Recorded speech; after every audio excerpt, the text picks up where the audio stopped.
Dès le commencement, Dieu et l'homme étaient amis, mais cette amitié devait être mise à l'épreuve.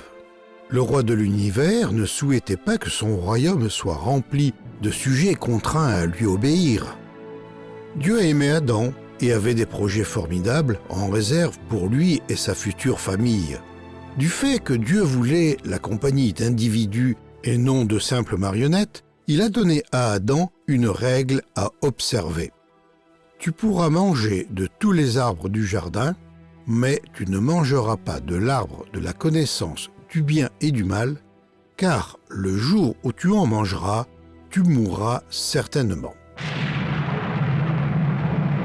Ce n'était pas une règle difficile à observer. Adam pouvait manger de tous les fruits du jardin à l'exception d'un seul. En obéissant à cette simple règle, Adam pouvait montrer qu'il faisait confiance à son Créateur pour savoir ce qui était mieux pour lui. Selon Dieu, quelle serait la conséquence si Adam désobéissait à cette règle? Est-ce que Dieu a dit à Adam que s'il mangeait du fruit défendu, il lui faudrait commencer à accomplir des rites religieux et à s'efforcer de faire assez de bonnes œuvres pour contrebalancer les mauvaises? Est-ce que c'est cela que Dieu avait dit?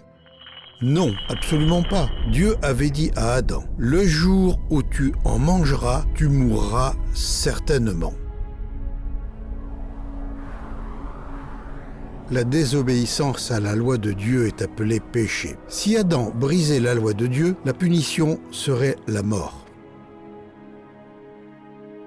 Dans son livre, le roi appelle cela la loi du péché et de la mort. La loi du roi affirme que le péché doit être puni par la mort. La mort signifie séparation. Si Adam désobéissait à l'unique commandement de Dieu, il deviendrait comme une branche séparée de l'arbre qui, à peine brisée, commence à se dessécher et à mourir dès qu'elle est coupée de sa source de vie. Si Adam décidait de faire ce qu'il voulait au lieu de faire ce que le roi de l'univers lui disait de faire, ce serait un acte de rébellion. Ce serait péché. Le péché mettrait fin à l'amitié entre l'homme et Dieu. Le péché conduirait le corps de l'homme à vieillir et à mourir. Le péché séparerait l'esprit, l'âme et le corps de l'homme d'avec Dieu pour toujours. Le péché est mortel.